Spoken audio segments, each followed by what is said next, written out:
Hello everyone.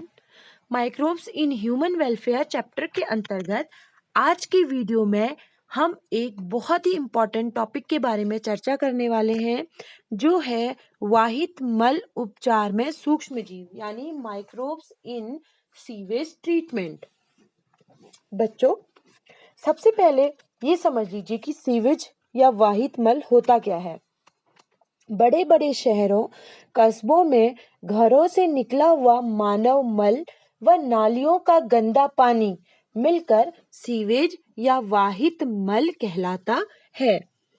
वाहित मल को यदि सीधे ही जल स्रोतों जैसे नदी आदि में डाला जाता है तो यह पर्यावरण के लिए बहुत नुकसानदायक होता है, क्योंकि यह उस जल स्रोत को प्रदूषित कर देता है। और एक जल स्रोत के प्रदूषित होने का मतलब है कि पूरा हमारा इकोसिस्टम, पूरा जो हमारा तंत्र है या वहाँ आसपास रहने वाले जीव हैं वह भी प्रभावित होते हैं, यानी ये प्रदूषण उनको भी प्रभावित करता है। क्योंकि बच्चों, सीवेज में कार्बनिक पदार्थों की मात्रा बहुत ज्यादा होती है। इसमें रोगजनक रोगाणु भी होते हैं और हानिकारक भारी धातुएं और अकार्बनिक यौगिक होते हैं, जो कि प्रदूषण का सबसे बड़ा कारण होते हैं। तो बच्चों, क्या करना चाहिए? वाहित मल, क्योंकि मनुष्य है वो अपनी नित्य क्रियाएं आदि सब कुछ करता है, तो उससे वाहित मल तो उत्पन्न होता ही होता है। लेकिन हमको क्या करना चाहिए? उसको डायरेक्टली किसी जल स्रोत में छोड़ने से पूर्व उसका उपचार कर लेना चाहिए, उसका ट्रीटमेंट कर लेना चाहिए। कैसा ट्रीटमेंट?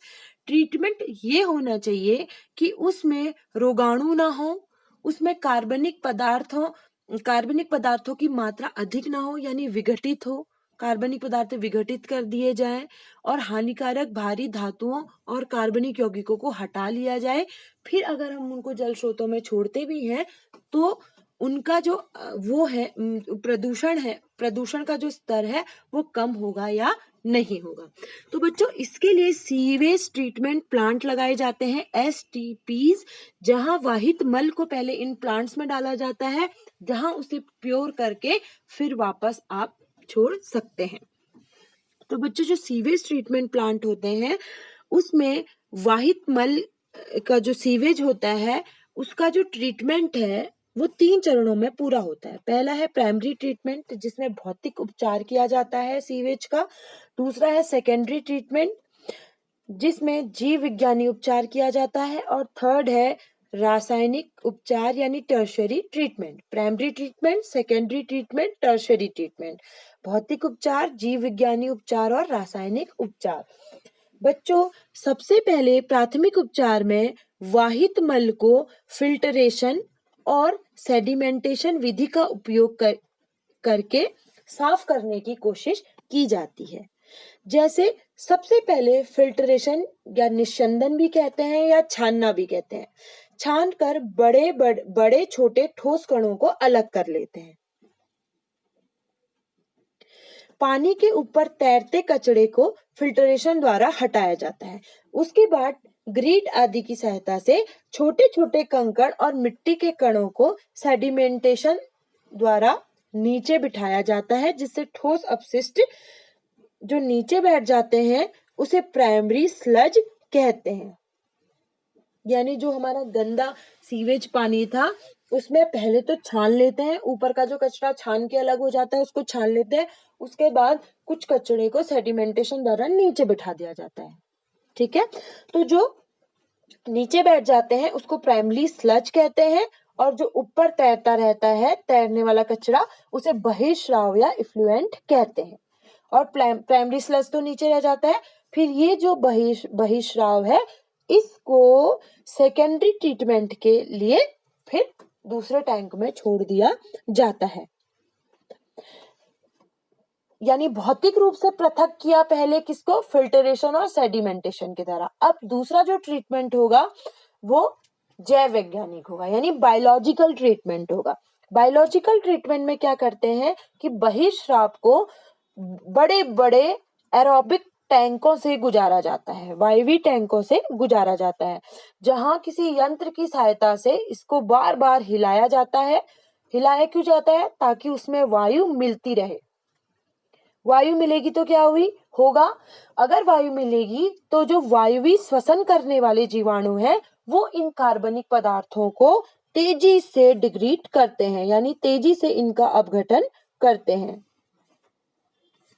वायुवी जीवाणु तेजी से संख्या में वृद्धि करके ग्रुप्स बना लेते हैं जिनको फ्लॉक या ऊर्णक कहते हैं। ठीक है, वायुवी जीवाणु बहुत तेजी से डिवाइड करते हैं और ग्रुप बना लेते हैं, और इन जीवाणुओं के ग्रुप के साथ कवक के माइसीलियम या तंतु भी मिलकर ऊर्जा उत्पन्न करते हैं। यानी फ्लॉक में क्या होता है, जीवाणु और कवक, और बहुत तेजी से जो कार्बनिक पदार्थ होते हैं सीवेज के, उनका अपघटन करते हैं। कार्बनिक पदार्थ कॉम्प्लेक्स होते हैं तो उसको तोड़कर सरल पदार्थों में तोड़ते हैं तो वो हानिकारक भी कम होंगे, है ना, तो उनको तोड़ते हैं, उनका अपघटन करते हैं, जिससे बहिर्स्राव का बीओडी कम हो जाता है। बीओडी यहाँ पर आता है बायोकेमिकल ऑक्सीजन डिमांड, यानी ऑक्सीजन की वह मात्रा जो कार्बनिक पदार्थ को तोड़ने के लिए आवश्यक होती है उसको बायोकेमिकल ऑक्सीजन डिमांड कहते हैं। यानी शुद्ध जल की बायोलॉजिकल ऑक्सीजन डिमांड कम होगी, और जो पानी जितना प्रदूषित होगा उसकी बायोकेमिकल ऑक्सीजन डिमांड उतनी अधिक होगी, क्योंकि उसमें उतनी अधिक मात्रा में कार्बनिक पदार्थ होंगे और जिसको तोड़ने के लिए बहुत ज्यादा ऑक्सीजन की जरूरत होती है। ठीक है, अब क्या होता है, जब बहिर्स्राव का बायोकेमिकल ऑक्सीजन डिमांड बहुत कम हो जाता है, यानी जितना हमें चाहिए उतना कम हो जाता है या बहुत कम हो जाता है, तो फिर उसे हम सेटलिंग टैंक में भेज देते हैं। ठीक है, सेटलिंग टैंक में भेज दिया जाता है, जिसे निःसादन टैंक भी कहते हैं, जहां जीवाणु झुंड उसे अवसाद में बदल देते हैं।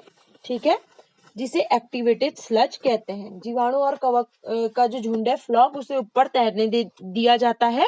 ठीक है, जिसे एक्टिवेटेड स्लज कहते हैं, और जो वहां से वायवी जीवाणुओं द्वारा अपघटन के बाद जो उसके बाद वाला प्रोसेस में उसको सेटलिंग टैंक में भेज देते हैं, जहां जो फ्लॉक है वो उसको अवसाद में बदलकर नीचे बिठा देते हैं। यहाँ पर क्या करते हैं कि जो एक्टिवेटेड स्लज है, एक्टिवेटेड स्लज यानी जीवाणु और कवक का जो झुंड है, उनमें से इसका थोड़ा हिस्सा वापस वायवी टैंक में भेज दिया जाता है। क्यों भेज दिया जाता है, ताकि ये वायवी टैंक में जाकर, जैसे दही जमाने के लिए थोड़ा सा जामन होता है ना, वैसे ही इसकी भी थोड़ी मात्रा वहां भेज दी जाती है, फिर ये वहां और जीवाणु पैदा कर देते हैं, ताकि यहाँ पर वायवी टैंक में ये जाकर कार्बनिक यौगिकों का अपघटन और भी अच्छे तरीके से कर सके। फिर इसको वायवी टैंक से में कार्बनिक पदार्थों का अपघटन हो गया, फिर जो बचा हुआ है इसको अवायवी टैंकों में भेज देते हैं। पहले वायवी टैंकों में भेजा, वहां कौन से जीवाणु होंगे, जो वायवी श्वसन करते हैं, एरोबिक रेस्पिरेशन करते हैं। फिर इसके बाद इसको भेजते हैं अवायवी टैंक में, यानी एनारोबिक स्लज डाइजेस्टर जिसको कहते हैं, वहां भेजते हैं, और अवायवी जीवाणु भी इनका अपघटन करते हैं, और अवायवी जीवाणुओं के अपघटन से मीथेन, H2S, कार्बन डाइऑक्साइड आदि गैसें उत्पन्न होती हैं।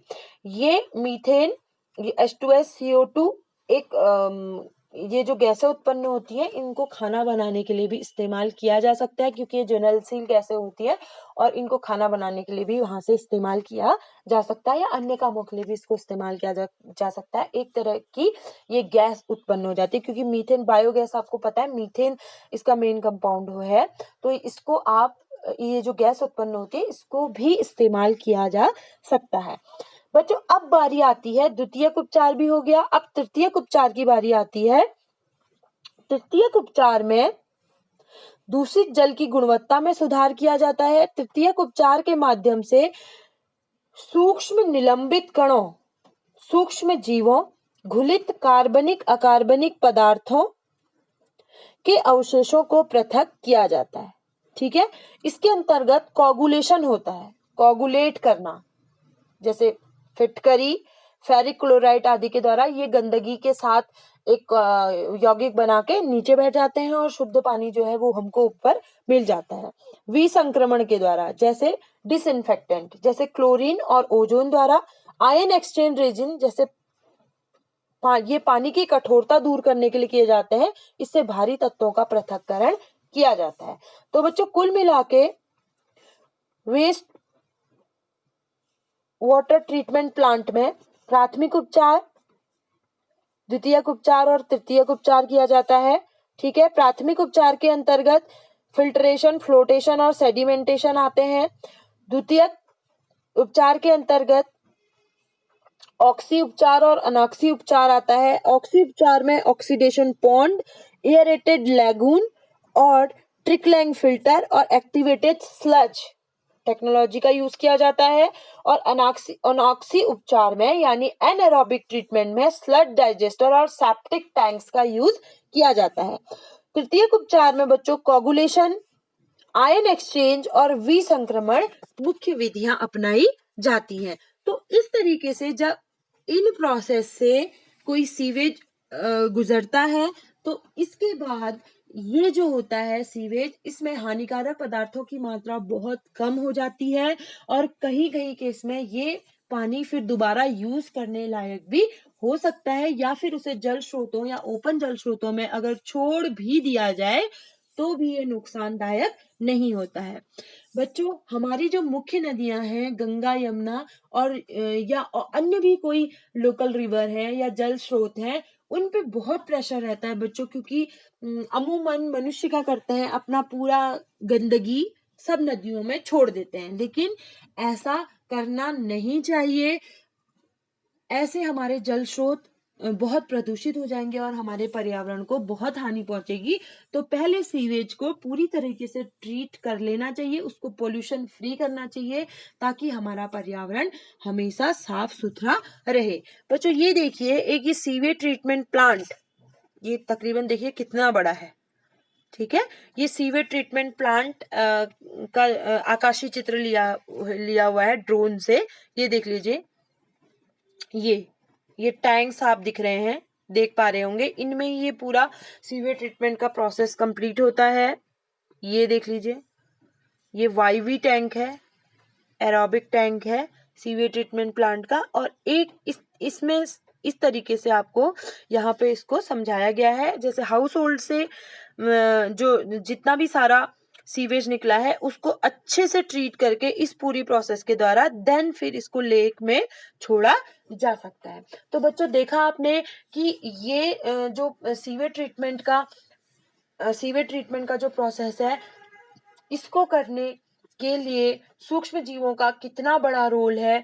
बिना सूक्ष्म जीवों के सीवेज ट्रीटमेंट प्लांट की हम लोग कल्पना भी नहीं कर सकते, क्योंकि जीवाणु बहुत जल्दी से जो हमारे ऑर्गेनिक यौगिक हैं उनका अपघटन करते हैं और एक बहुत महत्वपूर्ण रोल निभाते हैं।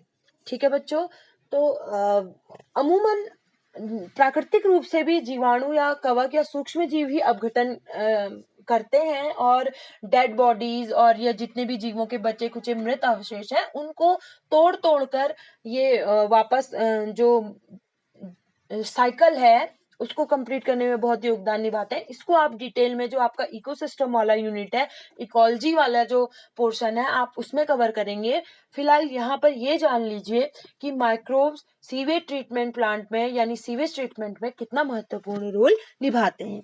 चलिए बच्चों, फिर मिलते हैं अपने नेक्स्ट वीडियो में और फिर इसी चैप्टर के एक आध इम्पोर्टेंट पॉइंट्स के ऊपर फिर चर्चा, इम्पोर्टेंट टॉपिक्स के ऊपर फिर बात करेंगे।